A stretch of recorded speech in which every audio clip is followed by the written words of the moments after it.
Assalamualaikum and good day to each and everyone. I am Aliyah Kansalong and this is my report on EDUC 500 Socio-Philosophical Foundations of Education with the topic Philosophical Movement that Shaped Philippine Education. First, the pre-colonial period. During the pre-colonial period, education was still decentralized. Children were provided with more vocational trainings but fewer academics. Philippine schools were headed by parents or by their tribal tutors. They employed a unique writing known as baybayin. Next, the Spanish period. When the Spanish first arrived in Manila, they were surprised to find a population with a literacy rate higher than that of Madrid. During the early Spanish period, most education was conducted by religious orders. The church and the school both worked together. All Christian villages had schools for students to attend. Spanish missionaries established schools immediately after reaching the islands. There was a separate school for boys and girls. The wealthy Filipinos or the ilustrados were accommodated in the school. The Educational Decree of 1863 created a free public education system in the Philippines, run by the government. It was the first such education system in Asia. Next, the First Republic. It is also called the Malolos Republic. Because of the destruction of many schools and to the peace and order condition, all schools were closed for the time being.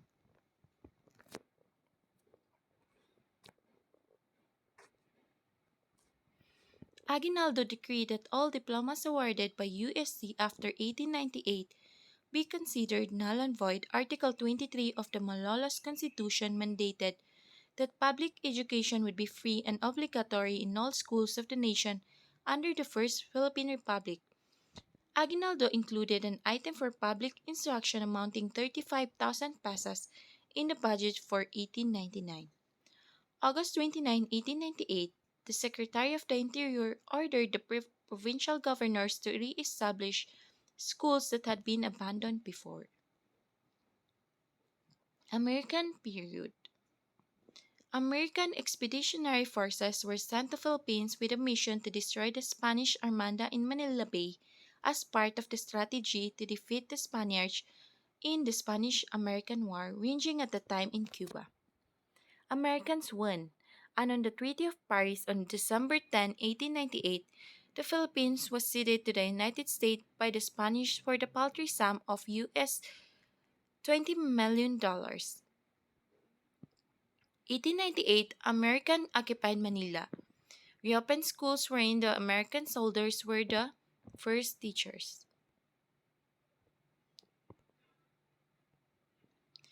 Education should be universal and free for all, regardless of sex, age, religion, and socioeconomic status of the individual.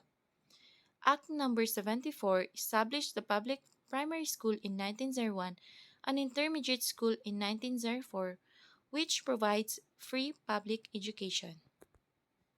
Thomasites are the group of professionals sent by the United States government who were assigned to teach English language.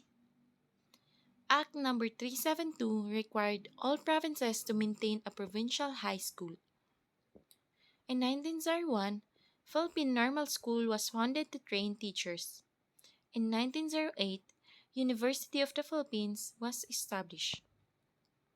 Education was the means of giving people an orientation towards a democratic way of life. The Japanese period. In 1941, the Pacific War broke out and the Philippines came under the Japanese occupation. Department of Education, Health and Public Welfare, its function is to reopen schools and to make reports to the Japanese administration. Military Order No. 2 in 1942, Japanese educational policies were embodied in the Military Order No. 2. The Philippines Executive Commission established. Schools were reopened in June 1942 with 300,000 students. The Third Republic.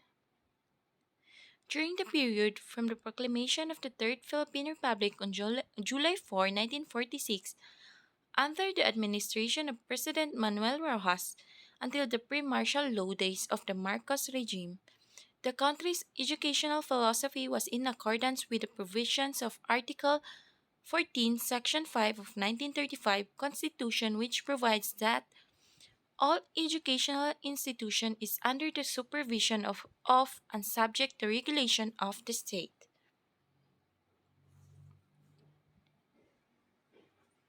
The government then shall provide at least free primary instruction and citizenship training to adults. Its educational aims are to develop moral character, personal discipline, civic consciousness, and vocational efficiency and teach the duties of citizenship. Religious education is optional. Universities enjoy academic freedom, and the state shall create scholarships for gifted citizens.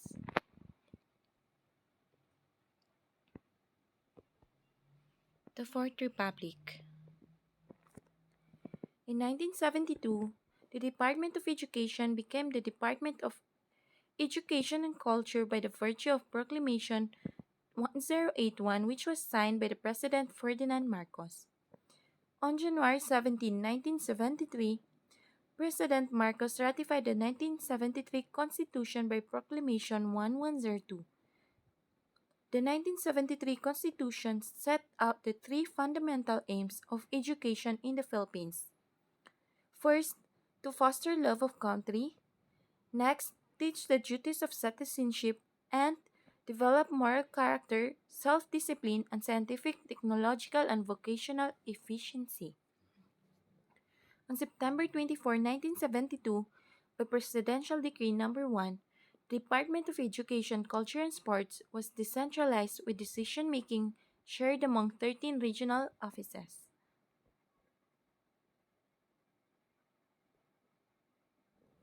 In 1978, by the Presidential Decree No. 1397, the Department of Education and Culture became the Ministry of Education and Culture.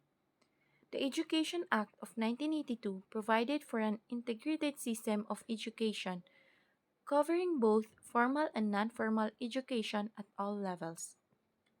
Section 16 and Section 17 upgraded the obligations and qualifications required for government financial assistance to private schools.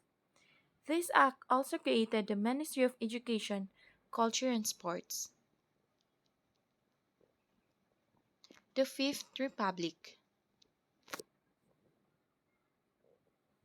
On February 2, 1987, a new constitution for the Philippines was ratified. Section 3, Article 14 of the 1987 Constitution contains the 10 fundamental aims of education in the Philippines.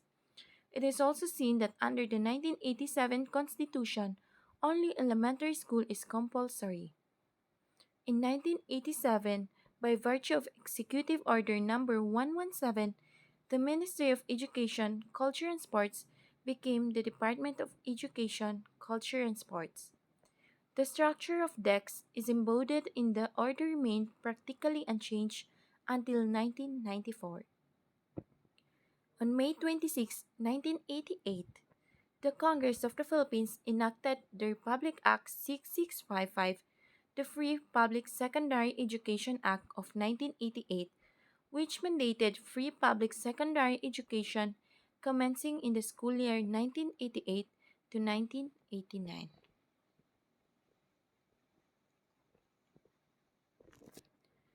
On February 3, 1992, the Congress enacted Republic Act 7323, which provided that students aged 15 to 25 may be employed during Christmas and summer vacation with a salary not lower than the minimum wage.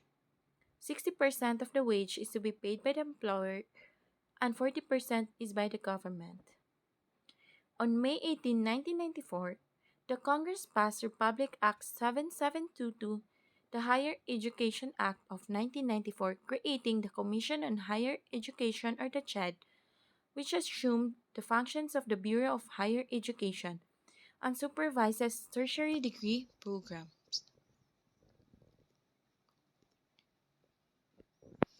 August 25 of 1994, the Congress passed Republic Act 7796, the Technical Education and Skills Development Authority or the TESTA, and K-12 program.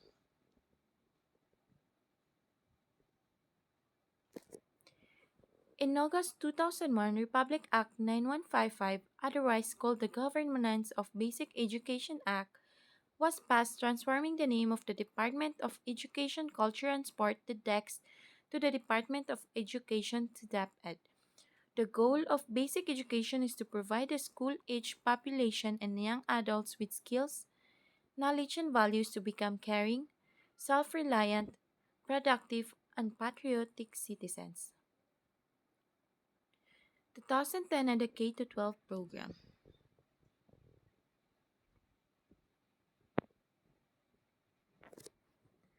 The start of this century's second decade saw a major improvement in the Philippine education system. In 2011, DepEd started to implement the new K-12 educational system, which includes the new curricula for all schools. In this system, education is now compulsory. The implementation of the K-12 program is phased. The K-12 program means kindergarten and the 12 years of elementary and secondary education, which is part of the educational program of the President Benigno Simeon Aquino III. I think that's all, and thank you for listening and watching.